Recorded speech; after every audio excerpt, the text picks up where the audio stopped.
ದಯವಿಟ್ಟು ರಿಪೋರ್ಟ್ ಕೊಡಿ. ಎಲ್ಲ ಮಕ್ಕಳು ಓದಿ ಕಾಯ್ತಾ ಇದ್ದಾರೆ ಪಾಠ ಹೇಳ್ಕೊಡೋಕ್ಕೆ. ನನಗೂ ಟೀಚರ್ ಶಾರ್ಟೇಜ್ ಇದೆ. ನಿನ್ನೆ ತೀರ್ಮಾನ ಮಾಡಿ ಎಲ್ಲದೂ ಕೂಡ ಮಾಡಿದ್ವಿ. ಈಗ TET ಎಕ್ಸಾಮಿನ ಒಂದು ನೋಟಿಫಿಕೇಷನ್ ಹೊಡಿಸ್ತೀವಿ. ಅದಾದಮೇಲೆ CET ಬರ್ತದೆ. ಆದಷ್ಟು ಬೇಗ ಮಕ್ಕಳು ಏನು 18,000 ಟೀಚರ್ಸ್ನ ರಿಕ್ರೂಟ್ಮೆಂಟ್ ತಗೊಳ್ತಕ್ಕಂಥ ಪ್ರೋಸೆಸ್ ಸ್ಟಾರ್ಟ್ ಮಾಡ್ತೀನಿ. ಎಲ್ಲ ಇಲಾಖೆಯವರು ಸ್ಟಾರ್ಟ್ ಮಾಡಿದ್ದಾರೆ. ನನ್ನ ಇಲಾಖೆ ಭಾಳ ದೊಡ್ಡದು. ನಂದು ಅವ್ರು ಬೇರೆಯವ್ರದ್ದು ಎಲ್ಲ ಟೋಟಲ್ ಸೇರಿದ್ರೆ ನಂದು ಒಬ್ಬಂದೇ ಇರ್ತದೆ. ಅಷ್ಟೊಂದು ಟೀಚರ್ಸ್ ರಿಕ್ರೂಟ್ಮೆಂಟು. ಕೊಠಡಿಗಳ ಪ್ರಾಬ್ಲಮ್ಮು, 2 ವರ್ಷ ಹೆವಿ ಮಳೆ ಬಂತು, ಎಕ್ಸ್ಟ್ರಾ ಡ್ಯಾಮೇಜ್ ಆಯಿತು. ಎಕ್ಸ್ಟ್ರಾ ದುಡ್ಡು ಬರಲಿಲ್ಲ ಅಂದ್ರೂ ನಾವು ಅದರಲ್ಲೇ ಮ್ಯಾನೇಜ್ ಮಾಡಬೇಕು. ನಾನು 2005 ಕೊಡಿ ಸರ್, ಯಾಕೆಂದರೆ ಕನ್ನಡ ಭಾಷೆಗೆ ಆ ಒತ್ತನ್ನು ಕೊಡಬೇಕಾಗ್ತದೆ. ದಯವಿಟ್ಟು ಇದನ್ನು ಸಹಕಾರ ಮಾಡಿ ಅಂತ ಹೇಳಿ ನಾನು ಮಾನ್ಯ ಮುಖ್ಯಮಂತ್ರಿಗಳಿದ್ದೀನಿ. 3 ಸತಿ ಮಾತಾಡಿದೆ. ಫಸ್ಟ್ ಟೈಮು ನೋಡೋಣ, ಆರ್ಥಿಕವಾಗಿ ಎಲ್ಲ ಸಿಚುವೇಶನ್ ನೋಡೋಣ ಅಂದರು.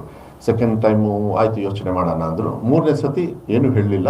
ಅಂದರೆ ಅರ್ಥ ಮೋಸ್ಟ್ಲಿ ಮುಂದೆ ಅದಕ್ಕೆ ಸಹಕಾರ ಸಿಗುತ್ತೆ ಅಂತೇಳಿ ವಿಶ್ವಾಸ ಇದೆ.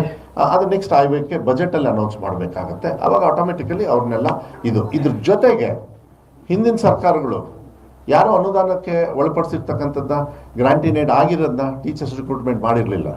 ನಾವು ಬಂದ ಮೇಲೆ ಈಗ 5 ವರ್ಷಕ್ಕೆ ಈಗ ಜಸ್ಟಿಸ್ ನಾಗಮೋಹನ್ ದಾಸ್ ಇದು ಆಯಿತು, ಇಂಟರ್ನಲ್ ರಿಸರ್ವೇಷನು. ಸುಮಾರು 6,000 ಟೀಚರ್ಸ್ನ ನಾವು ತಗೋತಾ ಇದ್ದೀವಿ. ಅದನ್ನೇ ನಾನು ಹೇಳಿದ್ದು. 18,000 ಟೀಚರ್ಸ್ ಬರ್ತಾರೆ, ಅದರೊಳಗೆ 6,000 ಟೀಚರ್ಸು ಅನುದಾನಿತ ಶಾಲೆಯಲ್ಲಿ 2016ರಿಂದ 2020 ಈಗಾಗಲೇ ಆಗಿದೆ. ಪ್ಲಸ್ ಮಾನ್ಯ ಮುಖ್ಯಮಂತ್ರಿಗಳು ಕೇಳ್ಕೊಂಡಿದ್ದೀನಿ. ಈಗ 2025 ಫುಲ್ ಕೊಡೋಕ್ಕಾಗಲಿಲ್ಲ ಅಂದರೆ ಅಟ್ಲೀಸ್ಟ್ ಇನ್ನೊಂದು 2 ವರ್ಷ ಕೊಡಿ ಸರ್. ಆಮೇಲೆ ಇನ್ನೊಂದು 2 ವರ್ಷ ಕೊಟ್ಟರೆ ಅದು ವರ್ಷ ಒಂದು ಹಂತಕ್ಕೆ ಬರುತ್ತೆ ಅಂಥೇಳಿ ಹೇಳಿದ್ದೀನಿ. ಇಲ್ಲೂ ದುಡ್ಡು ಕೇಳೋದು ಎರಡೂ ನೋಡಿಕೊಂಡು ಐ ಥಿಂಕ್ ಮೋಸ್ಟ್ಲಿ ಮಾಡ್ತಾರೆ. ಯಾಕೆಂದರೆ ಇದು ಬರುತ್ತೆ. ಇಲ್ಲಾಂದರೆ quality of education in aided ಶಾಲೆ ಏನಿದೆ ನಿಮಗೆ ಕ್ವಾಲಿಟಿ ಬಿದ್ದೋಗಿದೆ. ಯಾಕಂದರೆ ಅಲ್ಲಿ ಅತಿಥಿ ಶಿಕ್ಷಕರನ್ನು ಕೊಡೋಲ್ಲ ನಾವು. ಈಗ ನಾನು ಹೇಳಿದ್ದೀನಿ ನಮ್ಮ ಇಲಾಖೆಗೆ, ನೀವು ಟೀಚರ್ಸ್ ಕೊಡೋಕ್ಕಾಗಲಿಲ್ಲ ಅಂದರೆ ಸರ್ಕಾರದಿಂದ ಅತಿಥಿ ಶಿಕ್ಷಕರನ್ನು ಕೊಡಿ, ನಾವೇ ಸಂಬಳ ಕೊಡೋಣ, ಅವ್ರ ರಿಕ್ರೂಟ್ಮೆಂಟ್ ರೈಟ್ಸ್ ಕೊಟ್ಬಿಡಿ ಅಂತ. ಸರ್ಕಾರಿ ಶಾಲೆಯಲ್ಲಿ ನಾನು ಅತಿಥಿ ಶಿಕ್ಷಕರನ್ನು ತೊಗೊಳ್ತೀನಿ. ಮಕ್ಕಳು ಹೆಂಗೆ ಬರ್ತಾರೆ? ಟೀಚರ್ಸ್ ಇಲ್ಲ, ನೀವು ಕಳಿಸ್ತೀರಾ ಮಕ್ಕಳನ್ನ? ನೀವು ಹೆಂಗೆ ಇಲಾಖೆ ನಡೆಸ್ತೀರಾ ನೀವು ಅಂಥೇಳಿ ಮೊನ್ನೆ ಸ್ವಲ್ಪ ಸ್ಟ್ರಾಂಗ್ ಆಗಿ ನಮ್ಮವ್ರಿಗೇನು ಹೇಳಿದೆ. ಇದು ಇನ್ ಫ್ರಂಟ್ ಆಫ್ ನಮ್ಮ ಹೊರಟ್ಟಿ ಸಾಹೇಬ್ರಿದ್ರು ಮತ್ತು ಎಲ್ಲ MLCಗಳನ್ನ ನಾನು ಮೀಟಿಂಗಿಗೆ ಕರೆದಾಗ ಭಾಳ ಸ್ಟ್ರಾಂಗ್ ಆಗಿ ಹೇಳಿದೆ.